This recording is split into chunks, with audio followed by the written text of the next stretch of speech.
kids today, young kids, know you and love you. Explain that. I'm lovable. The boy's life could have been over, but turned into the story of rock's greatest drummer instead. Peace and love, everybody. Wow, here we are again. Now that the living legend Ringo Starr is 79, it might be hard to imagine the times when he was a young boy, dealing with illness after illness. He spent most of his childhood at hospitals, isolated from his friends and family. But the isolation was probably not the worst nightmare for Starr, compared to the fact that he was about to die. The doctors kept repeating to his mother, her son wouldn't survive. But he did. Not only did he stay alive, but he also made his way up to music. Through the hospital band? Yeah, you got it right. Let's figure out how a frail kid from Liverpool became the happy-go-lucky sidekick in the Beatles. The drummer's real name is Richard Starkey, but his parents nicknamed him Richie. At the age of 6, Richie developed appendicitis.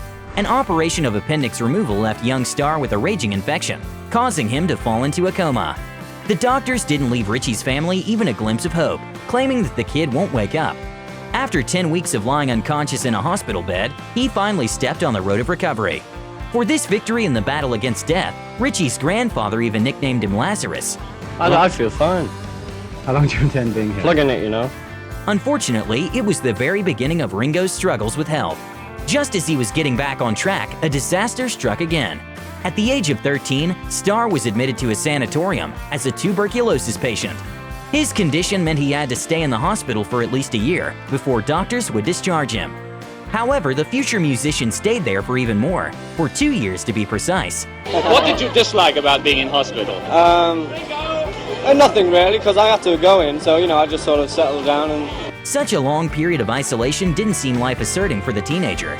He started getting depressed, so the medical staff of the sanatorium made some efforts to relieve his boredom. One of these efforts led Starr to a fateful discovery. Ringo was encouraged to join the hospital band, where he got acquainted with his first percussion instrument, a makeshift mallet made of a cotton bobbin. He used it to strike the cabinets next to his bed, and this is how he grew increasingly interested in drumming. He never wanted anything else from there on. The whole family tried to suggest young Richie another career path, or at least a different musical instrument to play. Starr's grandparents gave him a mandolin and a banjo, but he didn't want them. Then his grandfather gave Lazarus a harmonica, and also he had a piano standing in his living room, but none of these worked. He cared only about the drums. The relatives kept trying, and it was absolutely useless. Young Richie made his choice.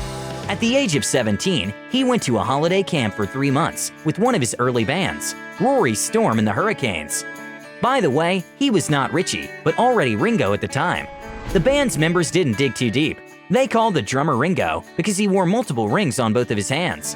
The summer camp led to other opportunities for the band, including the Hamburg residency, where Ringo met 3 other musicians named John, Paul, and George, who were in their own band. As you might have guessed, they eventually became one of the most famous pop bands of all time. That must have been hard to see women just screaming hysterically. Well, they did that a lot of my life. After a few common sessions with the Beatles, Ringo took up the position of their new drummer. You answer one question for me. I may be a little square. I don't know what Beatles means. It just means us. Was it the milestone that defined the beginning of Ringo's great career and the end of his struggles with health? Yes and no. For example, he has always suffered from a host of allergies. The drummer is still highly allergic to onions and garlic and spices, so he's never ever had a pizza or a curry. That didn't stop him from doing a pizza commercial in 1995, though. To eat our pizza, crust first. Good idea, Ringo. Cool. Besides, the legendary drummer is a bit of a germaphobe. Perhaps as a result of all those childhood health woes, he prefers to bump elbows instead of shaking others' hands. Unpleasant hospital-related memories could also be the reason why Starr tried to avoid substances and alcohol for as long as he could. Indeed, he was the only Beatle who was never busted for drugs, and in 1970, he even recorded a radio spot against dangerous drugs. But eventually, he fell into all the possible health-disruptive addictions. It got even worse once the Beatles broke up. The musician revealed that at some point he couldn't move without booze and cocaine. Well, maybe he just sought the ways of overcoming boredom and depression. However, later on, Ringo sought help. Apparently, he hit rock bottom. You know, I didn't plan to be an alcoholic. I didn't plan to be a coke freak. I didn't plan to smoke dope till it came out of my pores. You just find yourself there. Eventually, the rock star ended up in the sanatorium again, if we may call a rehab so. As invincible as he has always been, Ringo Starr got over this malady as well.